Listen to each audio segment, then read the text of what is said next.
تاکہ سماج کا شعور اس بات پہ آمادہ ہو جائے کہ اللہ کی نظر میں موت پہلے ہے، حیات بعد میں۔ سماج حیات کو پہلے رکھتا ہے، موت کو بعد میں رکھتا ہے۔ وہ پہلے زندگی پر نظر رکھتا ہے، بعد میں موت پہ نظر رکھتا ہے۔ بس میں ایک لفظ کہہ سکتا ہوں کہ سماج میں اور قرآن میں یہی فرق آ چکا ہے، اس کی اولیت موت پہ ہے، ہماری اولیت حیات پہ ہے۔ ہم زندگی کو اولیت دیتے ہیں اور قرآن مجید موت کو اولیت دیتا ہے۔ اب یہ بات طے ہے کہ ہزاروں بار ہماری زندگی میں یہ چیزیں آتی ہیں کہ ہم موت سے اور حیات سے دوچار ہوتے ہیں، لیکن جو حق ہے اور جو غور کرنے کا طریقہ ہے ہم اس سے دور ہٹتے جا رہے ہیں۔ اس لیے دور ہٹتے جا رہے ہیں کہ ہمیں وہ چیز پیاری لگتی ہے جسے ہم چاہتے ہیں، ہمیں وہ چیز پیاری نہیں لگتی جسے ہم نہیں چاہتے۔ یہی وجہ ہے کہ زندگی پر ہزاروں بار مسکرانے کو دل چاہتا ہے اور زندگی پر ہزاروں خوشیاں منانے کو دل چاہتا ہے۔ زندگی کے مل جانے پر ہمارے فخر و تکبر کا حال عجیب و غریب ہوتا ہے، لیکن موت مل جانے پر غم اور غصے کی لہر دوڑ جاتی ہے۔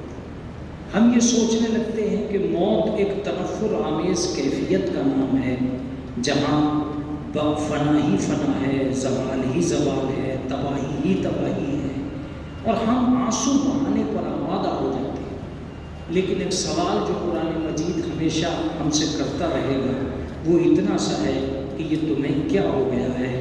ہم نے زندگی دی تو تم خوش بہت ہوئے، ہم نے موت دے دی تو تم ناراض بہت ہوئے۔ یہ کیسے ہو سکتا ہے کہ ایک ہی چیز، ایک ہی خالق، دونوں کا خالق ایک ہو، ایک اچھی ہو جائے ایک بری ہو جائے؟ یہ کیسے ممکن ہے کہ ایک ہی خالق ہے، ایک چیز اچھی ہو جائے اور ایک چیز بری ہو جائے؟ کیا تم نے یہ سوچ لیا ہے کہ ہم نے موت کو غلط پیدا کر دیا؟ کیا تم یہ سمجھ بیٹھے ہو کہ ہم نے موت کے ذریعے سے تمہیں کوئی تکلیف دے دی؟ نہیں، جب ہم خالق ہیں دونوں کے تو ان دونوں کے لیے تمہیں تیار رہنا پڑے گا۔ کبھی حیات تمہارا حصہ بن جائے گی، کبھی موت تمہاری تقدیر بن جائے گی۔ موت کے آنے پر غم نہیں کرنا ہے، عزیز کے جدا ہونے پر غم کرنا ہے۔ ایک صلوات پڑھ دیں محمد۔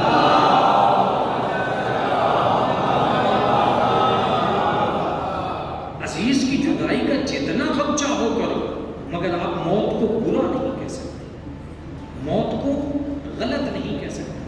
میں نے عرض کیا کہ سینکڑوں بار یہ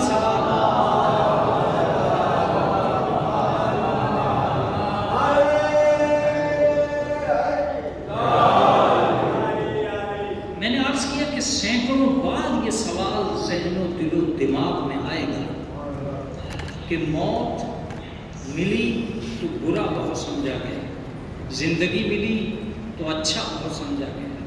جب سماج قرآن مجید سے دور جانے لگتا ہے تو اس سماج میں یہ کیفیت طاری ہونے لگتی ہے۔ اصل بات یہ ہے کہ نہ اپنے آپ میں موت بری ہے، نہ اپنے آپ میں حیات بری ہے۔ اب اگر لفظ کمزور ہو گیا تو موضوع بدل دوں گا، اور اگر لفظ کمزور نہیں ہوا تو یہ میرا سب سے پسندیدہ موضوع ہے جس پہ میں بول رہا ہوں۔ نہ اپنے آپ میں موت بری ہے، نہ اپنے آپ میں حیات بری ہے، دونوں کا طریقہ استعمال برا ہے۔ دونوں کا طریقہ استعمال برا ہے۔ اگر کسی نے زندگی بری گزاری تو اس کی زندگی بری ہے، کسی نے موت بری گزاری تو اس کی موت بری ہے۔ جملہ تھا، کیا جملہ تھا خدا کی قسم۔ چلیے میں اسے اور قریب لے آؤں، چونکہ میں اردو ادب سے واقف بھی ہوں اور ماحول رامپور کا اردو ادب سے مانوس ہے۔ یہاں ابھی تک وہ تہذیب زندہ ہے جس تہذیب پہ مجلسوں کی سماعت کا دار و مدار رکھا جاتا ہے۔ یہ وضعی طور پر بھی مسلمان لگتے ہیں۔ رامپور میں ٹوپیاں ایک سلوات پڑھ دے محمد علیہ۔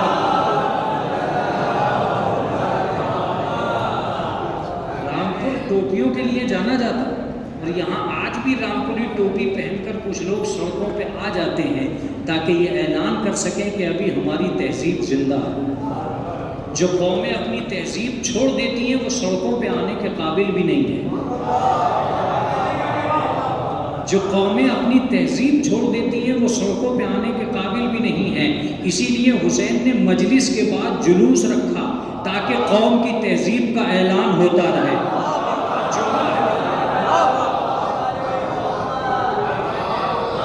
تاکہ حسینی قومی تہذیب کا اعلان ہوتا رہے۔ یہ عجیب و غریب بات ہے، جب مجمع سڑکوں پہ آئے گا سرکار یہ کوشش کرے گی یہ کیوں سڑکوں پہ آ گئے، لیکن جب جلوس کا مجمع آئے گا سرکار انتظام کرے گی اچھا ہوا کہ یہ سڑکوں پہ آ گئے۔ ایک سلوات پڑھ دے محمد علیہ۔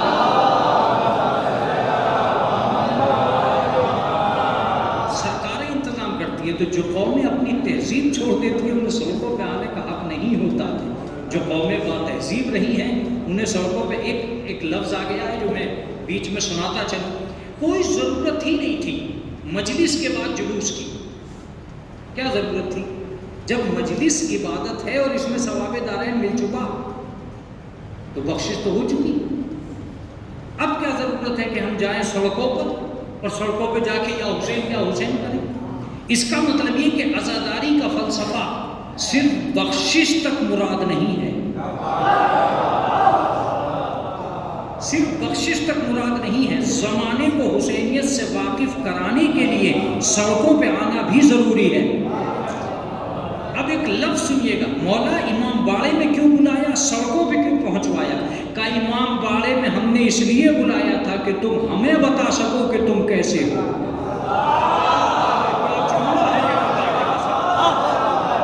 امام باڑے میں ہم نے اس لیے بلایا تھا کہ تم ہمیں بتا سکو کہ تم کیسے ہو، سڑکوں پہ اس لیے بھیجا تھا کہ زمانے کو بتا سکو کہ تم کیسے ہو۔ سڑکوں پہ اس لیے بھیجتے ہیں کہ تم زمانے کو بتا سکو کہ تم کیسے ہو۔ اکثر و بیشتر ایسا ہوتا ہے کہ 10 دن تک مجلس ہوتی ہے، 10ویں دن جلوس نکلتا۔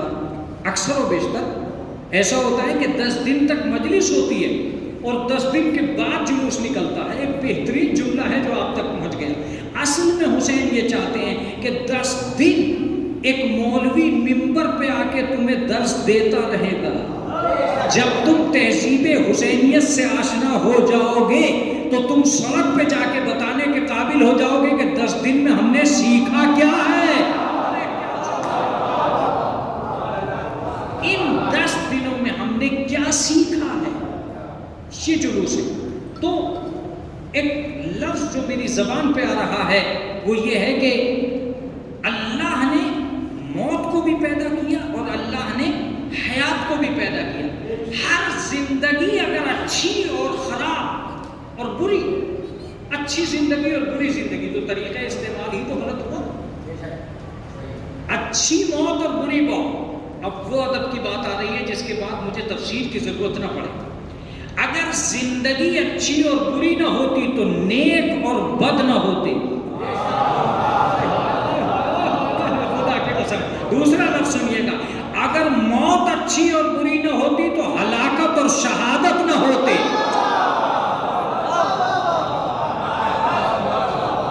اس کا مطلب یہ ہے کہ نہ ہر جینے والا اچھا ہوتا ہے، نہ ہر جینے والا برا، نہ ہر مرنے والا اچھا ہوتا ہے، نہ ہر مرنے والا برا۔ پہلے میں یہ لفظ بتا دوں کہ نیک کسے کہتے ہیں؟ جو زندگی کا استعمال کر کے اچھائیوں تک پہنچے اسے کہتے ہیں نیک۔ جو زندگی کا استعمال کر کے برائیوں تک پہنچے اسے کہتے ہیں بد۔ اس کا مطلب یہ کہ زندگی کے استعمال کو اچھا اور برا بنانا یہ انسان کا کام ہے، یہ انسان کا کام ہے۔ عزیزوں متوجہ رہیے گا، یہاں میں حضرت علی کا ایک جملہ آپ کی خدمت میں پیش کرتا ہوں۔ اگر میں پوری مجلس نہ پڑھتا اور اسی جملے کو آپ کو یاد دلا دیتا تو شاید میرا مقصد ادا ہو جاتا اس مضمون کا۔ اگر ہزاروں الفاظ قربان کر دیے جائیں اس لفظ پہ، انسان کا فعل کا اثر انسان پہ کیا ہوتا ہے؟ مولا سے پوچھیں۔ مولا فرماتے ہیں کہ فاعل الخیر خیر منہ، فاعل الشر شر منہ، اچھائی کا کرنے والا اچھائی سے اچھا ہے، برائی کا کرنے والا برائی سے برا ہے۔ برائی کا کرنے والا برائی سے برا ہے اور اچھائی کا کرنے والا اچھائی سے اچھا ہے۔ اس کا مطلب فعل کا اثر انسان کے اوپر ہوتا ہے اور اس کے نتیجے میں اچھائی اور برائی آتی ہے۔ جس نے اچھی زندگی گزاری اور موت تک پہنچا اسے شہادت کہتے ہیں۔ جس نے بری زندگی گزاری اور موت تک پہنچا اسے ہلاکت کہتے ہیں۔ اس کا مطلب یہ ہے کہ بے مقصد زندگی گزار کر جسے موت آئے اسے ہلاکت کہتے ہیں، با مقصد زندگی گزار کے جسے موت آئے۔ قبر سلطان تم پڑھتے رہو، مجمع سنتا رہے گا، ان کا تو روز کا کام ہے داد دینا۔ یہ تو داد دینے کے لیے آئے اور داد نہیں دیں گے تو میزبان سمجھے گا کہ اتنا خرچہ میں نے غلط کر دیا۔ مولوی اگر داد نہیں لے گا تو یہ بیچارے سمجھیں گے کہ مجلس بیکار پڑھ کے چلے۔ ان ساری چیزوں کو جمع کر لیجئے تب میں یہ لفظ کہوں گا کہ زندگی میں اگر ہم مانوس اور دائرۂ محدود میں نہ ہوتے تو یہ بات سب سے بہتر تھی جو میں نے کہی ہے، اور میں مجلس کو شہادت اور ہلاکت ہی پکڑ دیتا، مگر کل تک اور ایک مہینے تک بھی میری یہ بات سمجھ میں نہیں آئے گی۔ اگر دنیا میں زندگی اور موت کا ترجمہ کرنا ہے تو آپ کو کربلا پہنچنا پڑے گا۔ مجھے جو کہنا تھا میں کہہ چکا۔ اگر بہت بری زندگی دیکھنا ہو تو یزید کو دیکھنا، بہت اچھی موت دیکھنا ہو تو حسین کو دیکھنا۔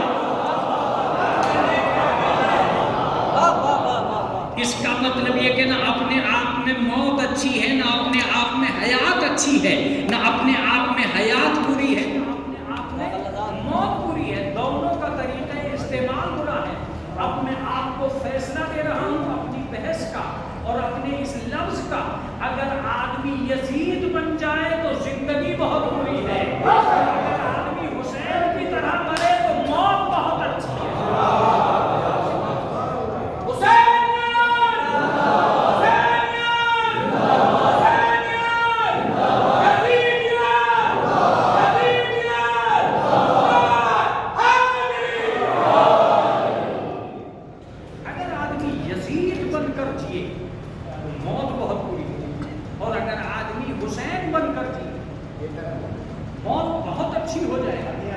لیکن اصل مسئلہ کہاں ہے؟ اصل مسئلہ یہ ہے کہ ہم کتنا مانوس ہیں موت سے اور کتنا غیر مانوس ہیں موت سے۔ میں ایک لفظ کہا کرتا ہوں صاحب، اس کو مجلس نہیں پڑھوں گا، صرف لفظ کہہ کے آگے بڑھ جاؤں گا۔ بڑا فرق آ چکا ہے سماج کی موت میں اور قرآن کی موت میں۔ اس کی یہ شاید میں کسی سال پڑھ چکا ہوں، اس کی دو باتیں بڑی پرلطف ہیں، بہت پرلطف ہیں، اس لیے سنا رہا ہوں۔ اتفاق وقت یہ ہے کہ سماج جنہیں زندہ سمجھتا ہے قرآن انہیں زندہ سمجھنے کو تیار نہیں ہے، اور سماج جنہیں مردہ سمجھتا ہے قرآن انہیں مردہ سمجھنے کو تیار نہیں ہے۔ اب آپ کہیں گے کہ مولانا یہ کیسے کہہ رہے ہیں؟ قرآن کٹے ہوئے سماج کٹے ہوئے سر کو مردہ کہتا ہے، قرآن کٹے ہوئے سر کو زندہ کہتا ہے۔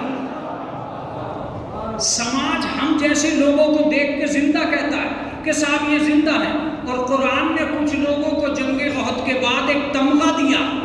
جو لوگ رسول اللہ کے پاس آئے اور آگے کہنے لگے یا رسول اللہ معذرت چاہتے ہیں، ہم تو بہت دور نکل گئے تھے، 3 دن کے بعد واپس آنا نصیب ہوا۔ رسول اسلام پہ ایک آیت آئی انک لا تسمع الموتى، ان مردوں سے کلام نہ کرنا۔